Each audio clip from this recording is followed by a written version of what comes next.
doença de Chagas é uma parasitose que acomete seres humanos e outros mamíferos, afetando principalmente o coração e o aparelho digestivo. E você sabe quando essa parasitose começou a ser conhecida? Bem, no começo desse século, o brasileiro Carlos Chagas foi designado por Oswaldo Cruz, diretor do Instituto de Manguinhos, no Rio de Janeiro, para coordenar uma campanha de combate à malária no norte de Minas Gerais. Nesse trabalho, Chagas observou que indivíduos com suspeita de malária tinham sido picados por um inseto conhecido como barbeiro, chupão ou procotó. Na pequena cidade de La Sance, onde se encontrava, o jovem cientista desenvolvia sua investigação em condições muito precárias. Ainda assim, em laboratório improvisado, num vagão de trem abandonado e contando apenas com o auxílio de um microscópio, o sanitarista conseguiu identificar no inseto uma espécie desconhecida de protozoário.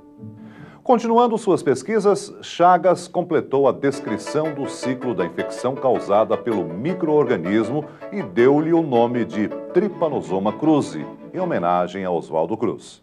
Essa descrição do ciclo completo da enfermidade por um único pesquisador foi um fato inédito na história da medicina.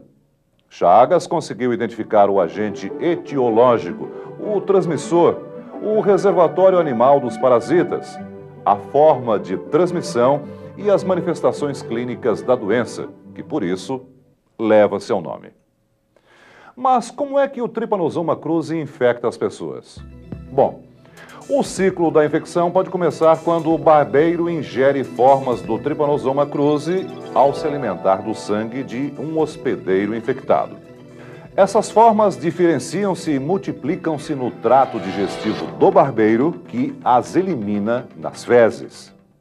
Como o inseto tem o hábito de defecar no momento da picada, as fezes contendo os parasitas infectam os seres humanos e outros mamíferos através de lesões na pele, pelo orifício da picada ou pelas mucosas.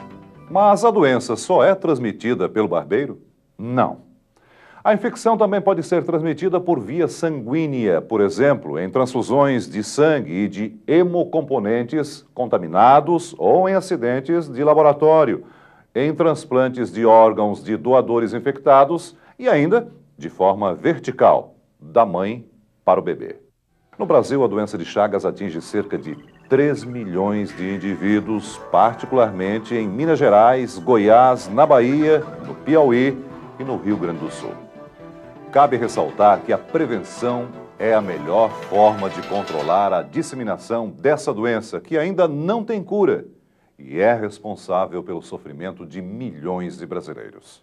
Mas como é possível detectar a infecção? O primeiro teste utilizado para a detecção da infecção pelo Trypanosoma cruzi foi a reação de fixação de complemento desenvolvida por Guerreiro e Machado em 1913. Hoje, esse teste apresenta apenas valor histórico, pois foram desenvolvidos testes sorológicos mais simples e mais precisos. Neste vídeo da série Telelab, você vai conhecer os fluxogramas que descrevem as condutas recomendadas pelo Ministério da Saúde para fazer a triagem de doadores de sangue e o diagnóstico sorológico da doença de Chagas em unidades hemoterápicas e laboratórios de saúde pública. Vai ver também quais os métodos laboratoriais empregados, os cuidados que devem ser observados na execução desses testes e como fazer a leitura e a interpretação dos resultados. Por que deve ser feita a triagem sorológica de doadores de sangue? Você deve lembrar que o Trypanosoma cruzi é transmitido por via sanguínea. Para evitar a transmissão da infecção pela transfusão de hemocomponentes, o Ministério da Saúde tornou obrigatória a realização de testes sorológicos para a pesquisa da doença de Chagas em todas as unidades de sangue coletado.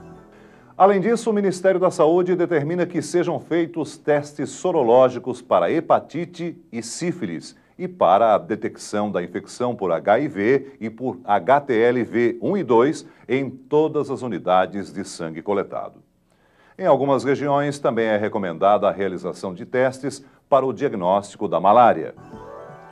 O sangue total ou seus componentes não podem ser transfundidos antes da obtenção de resultados negativos em todos os testes sorológicos. E quais os testes mais utilizados na detecção da infecção pelo Trypanosoma cruzi? Na triagem sorológica de doadores de sangue e no diagnóstico sorológico são realizados testes ELISA, de hemaglutinação indireta e também de imunofluorescência indireta. Esses testes são utilizados tanto em unidades hemoterápicas como em laboratórios de saúde pública. Atenção! Cada serviço tem vocação e objetivos próprios. A triagem de sangue de doadores visa a proteção do receptor e não o diagnóstico da doença de Chagas. Nas unidades hemoterápicas, antes dos testes sorológicos, as amostras de soro devem obrigatoriamente ser distribuídas em 2 alíquotas, uma para os testes de rotina e outra para a contraprova. Recomenda-se que a alíquota da contraprova tenha um volume de aproximadamente 1 ml. Essa alíquota deve ficar armazenada obrigatoriamente sob uma temperatura de 20 graus Celsius negativos por 6 meses, por determinação da vigilância sanitária. Acompanhe agora o fluxograma recomendado pelo Ministério da Saúde para a pesquisa da infecção pelo Trypanosoma cruzi na triagem sorológica de doadores de sangue. Primeiramente, devem ser executados 2 testes com princípios metodológicos diferentes. Recomenda-se que um deles seja ELISA. Se os 2 testes forem não reagentes, o resultado da amostra é definido como negativo para a infecção pelo Trypanosoma cruzi. Se a amostra for reagente nos 2 testes, o sangue e os hemocomponentes correspondentes serão descartados. As amostras com resultados indeterminados ou discordantes nos 2 testes devem ser retestadas com os mesmos testes iniciais. O ELISA deve ser repetido em duplicata e com o mesmo conjunto diagnóstico utilizado nos testes iniciais. Na retestagem por hemaglutinação indireta ou por imunofluorescência indireta, deve ser feita a titulação da amostra com os mesmos reagentes utilizados nos testes iniciais. Se os 2 testes realizados na retestagem forem não reagentes, o resultado da amostra é definido como negativo para a infecção pelo Trypanosoma cruzi. Se os 2 testes realizados na retestagem apresentarem resultados reagentes, indeterminados ou discordantes, o sangue e os hemocomponentes correspondentes à amostra serão descartados. As unidades hemoterápicas são obrigadas a notificar os casos de amostras reagentes para a infecção pelo Trypanosoma cruzi à vigilância epidemiológica local. Devem ainda encaminhar os doadores cujas amostras forem reagentes e indeterminadas na triagem sorológica a um serviço especializado para diagnóstico e acompanhamento. E como deve ser feito o diagnóstico sorológico da infecção pelo Trypanosoma cruzi em laboratórios de saúde pública? Para o diagnóstico sorológico da doença de Chagas, o Ministério da Saúde recomenda o seguinte fluxograma. Assim como na triagem de doadores, a amostra deve ser submetida a 2 testes com princípios metodológicos diferentes. Mais uma vez, recomenda-se que um dos testes seja ELISA. A amostra não reagente nos 2 testes tem seu resultado definido como negativo para a infecção pelo Trypanosoma cruzi. As amostras reagentes indeterminadas ou com resultados discordantes devem ser retestadas com os mesmos testes iniciais. A retestagem pelo método ELISA deve ser feita em duplicata, com o mesmo conjunto diagnóstico. Na hemaglutinação indireta e na imunofluorescência indireta, deve ser feita a titulação da amostra com os mesmos reagentes utilizados nos testes iniciais. A amostra reagente nos 2 testes tem seu resultado definido como positivo para a infecção pelo Trypanosoma cruzi. Na retestagem, a amostra não reagente nos 2 testes tem seu resultado definido como negativo para esta infecção. Mas atenção! Se o resultado for reagente nos 2 testes iniciais e não reagente na retestagem duplicata, Não libere os resultados obtidos para nenhuma das amostras testadas no mesmo protocolo. Verifique se houve erro de transcrição para o protocolo ou troca de amostra. Se o protocolo estiver correto, faça novamente o teste das amostras, seguindo o fluxograma. A amostra indeterminada ou com resultados discordantes deve ser encaminhada a um laboratório de referência no diagnóstico da doença de Chagas para a realização de testes complementares. Veja em seu manual Telelab qual o laboratório indicado pelo Ministério da Saúde para esse procedimento.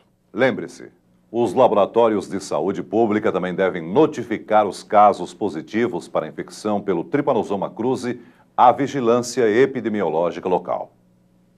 Veja a seguir que cuidados tomar na execução dos testes recomendados e como fazer a leitura e a interpretação das reações empregadas na triagem sorológica de doadores de sangue e no diagnóstico sorológico da infecção pelo Trypanosoma cruzi. Os testes sorológicos utilizados para a detecção da infecção pelo Trypanosoma cruzi revelam a existência de anticorpos contra antígenos do parasita em amostras contaminadas. A ligação específica entre o antígeno e o anticorpo constitui a base desses testes. Para o diagnóstico, o ELISA realizado é do tipo indireto. Nesse ensaio, a amostra é colocada em contato com antígenos de Trypanosoma cruzi que estão adsorvidos à fase sólida.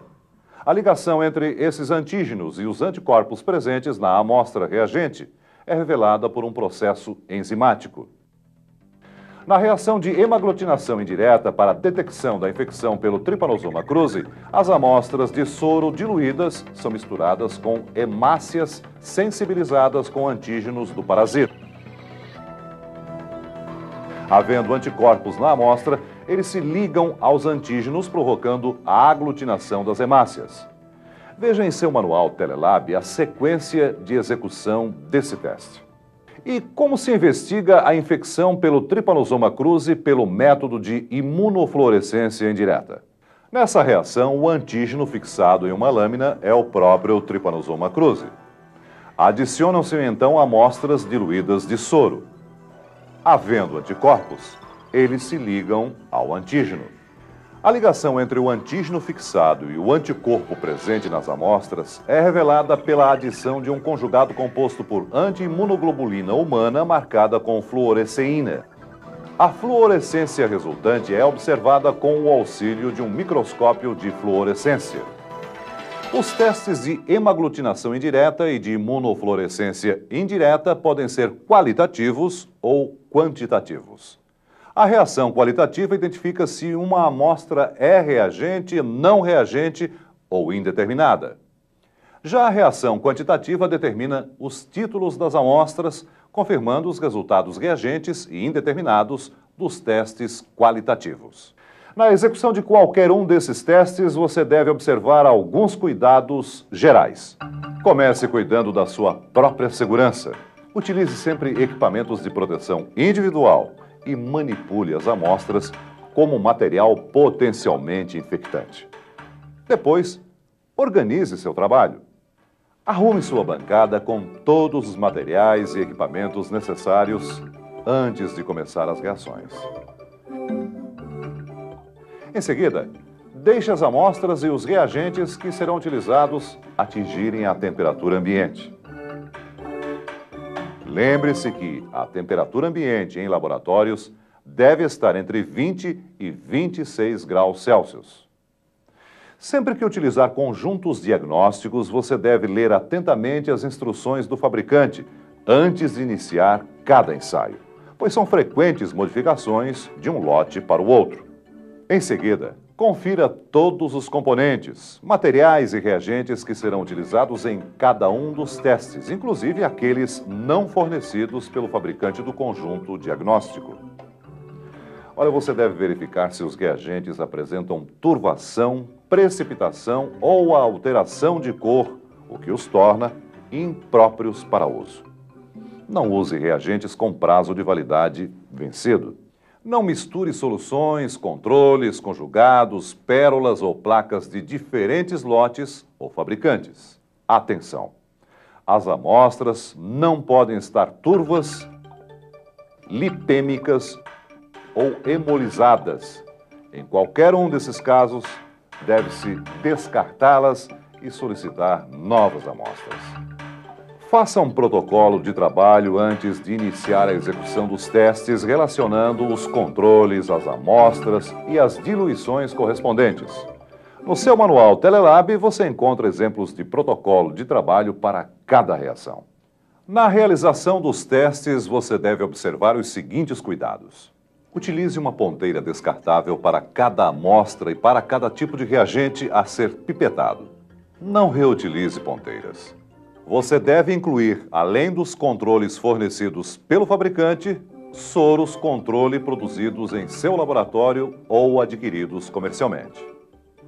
Siga as instruções do fabricante no preparo de todas as soluções. É fundamental que você utilize exatamente os volumes indicados sem fazer qualquer alteração com o intuito de economizar reagentes. Obedeça rigorosamente os tempos de incubação e os ciclos de lavagem indicados pelo fabricante e tenha o cuidado de evitar a contaminação cruzada das amostras. Adote normas de biossegurança na manipulação e descarte do material utilizado em todos os testes. Lembre-se, a limpeza e a manutenção periódica dos equipamentos evita o acúmulo de poeira, sais e outros compostos químicos ou biológicos. Veja agora que cuidados específicos tomar em cada reação e como se faz a leitura e a interpretação dos resultados. Nos testes ELISA, tome cuidado para não expor o substrato e o cromógeno à luz durante a estocagem ou incubação, pois poderá ocorrer a fotodecomposição dos mesmos. Você também não deve colocá-los em contato com metais ou substâncias oxidantes como hipoclorito de sódio para evitar a degradação dos produtos evidenciada por alterações de cor. E como você pode definir se o resultado de um ELISA é reagente, não reagente ou indeterminado? No ELISA, o resultado é definido pela leitura da absorbância ou densidade ótica obtida ao final do ensaio. Essa leitura é feita em espectrofotômetro. Selecione o filtro com o comprimento de onda recomendado pelo fabricante do conjunto diagnóstico. Usualmente, cada conjunto tem sua forma de calcular o ponto de corte ou cutoff, acima ou abaixo do qual as amostras são consideradas reagentes ou não reagentes. Existe, porém, uma faixa acima e abaixo do ponto de corte chamada zona cinza ou borderline, dentro da qual não se pode ter certeza do resultado, caracterizando as amostras como indeterminadas. Em geral, o fabricante do conjunto diagnóstico indica como definir a zona cinza. Nas reações de hemaglutinação indireta, é fundamental que você primeiro homogeneize as hemácias, observando se não houve aglutinação espontânea. As hemácias autoaglutinadas formam grumos que as tornam impróprias para uso. Na realização dos testes qualitativos, a reação é feita com a amostra de soro diluída uma única vez em diluente específico, fornecido no conjunto diagnóstico e de acordo com as orientações do fabricante.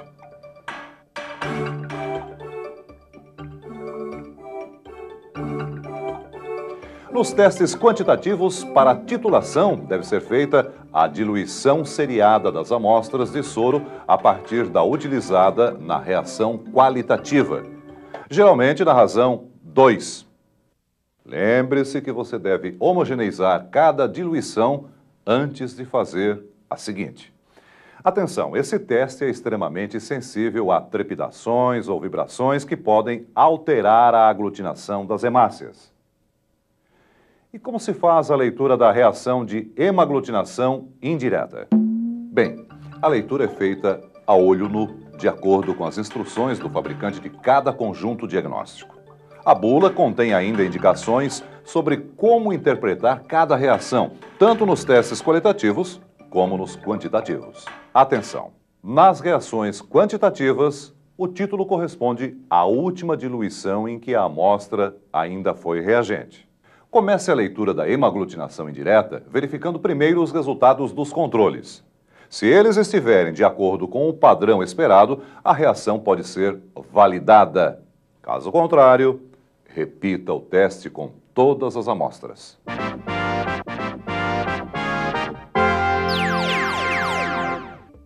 Na reação de imunofluorescência indireta, é fundamental que você faça a titulação do conjugado para determinar qual a diluição ideal para uso na reação.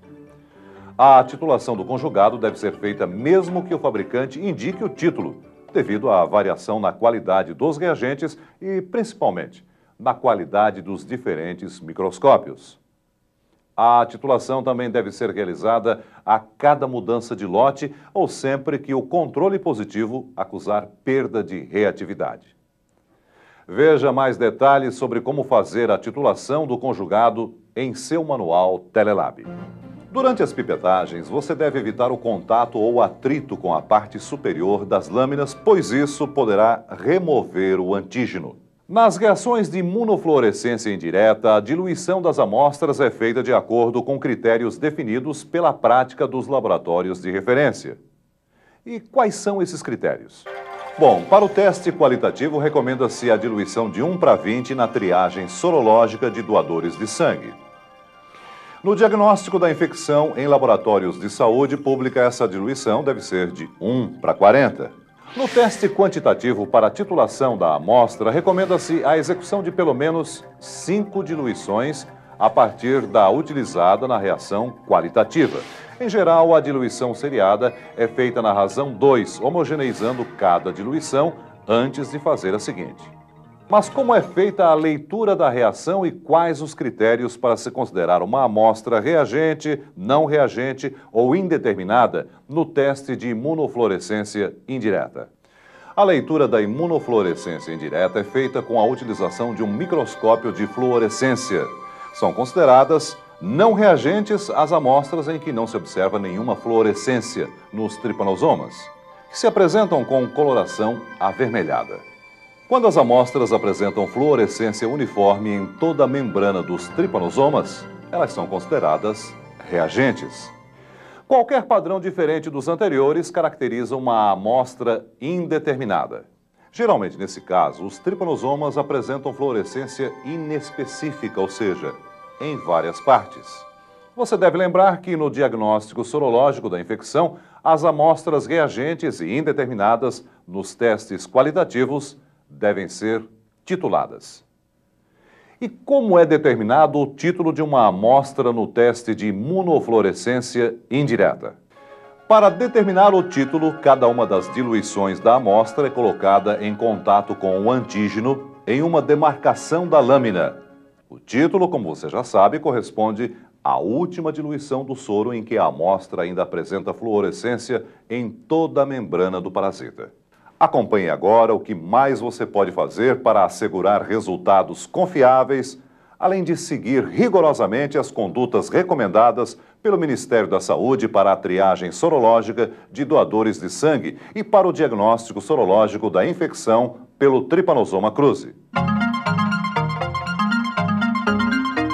Em primeiro lugar, você deve utilizar e seguir sempre seu protocolo de trabalho. Além disso, você deve verificar a correta transcrição dos resultados para o protocolo e para os laudos dos exames, e utilizar soros para controle de qualidade interno. Mas qual a importância do protocolo de trabalho na realização de um teste? Bem, o protocolo é um documento de registro das amostras com valor legal. Ele estabelece a ordem das amostras a serem testadas de forma que qualquer pessoa possa interpretar os resultados. O protocolo de trabalho deve conter a data dos testes, o fabricante, o lote e a validade do conjunto diagnóstico, a identificação das amostras e dos controles, os resultados dos testes e o técnico responsável. Seu manual Telelab contém exemplos de protocolos de trabalho. Como deve ser feita a anotação e conferência dos dados? Bem, a conferência dos dados deve ser feita sempre por 2 pessoas. Esse cuidado serve para evitar a troca de resultados, levando à exposição do receptor a riscos de contaminação ou a rejeição de doadores que seriam aptos. E qual a importância dos soros controle? A utilização de soros controle é essencial para assegurar a qualidade das reações e precisa obedecer a princípios específicos. No curso Controle de Qualidade de Testes Sorológicos em Unidades Hemoterápicas e Laboratórios de Saúde Pública, você encontra orientações quanto ao preparo e avaliação desses controles. Agora, atenção! A adoção de princípios de biossegurança na execução de todos os procedimentos que você acabou de ver é de suma importância. O curso Telelab Biossegurança em Unidades Hemoterápicas e Laboratórios de Saúde Pública apresenta as normas que você deve seguir e ajudar a difundir para diminuir os riscos de acidentes em seu local de trabalho. Nesse programa, você conheceu as recomendações do Ministério da Saúde para a triagem de doadores de sangue e para o diagnóstico sorológico da infecção pelo Trypanosoma cruzi. Todos os tópicos abordados estão explicados de forma mais aprofundada no manual. Junto com este vídeo, ele é uma fonte permanente de consulta. Estude-o com atenção e reveja o vídeo quantas vezes quiser.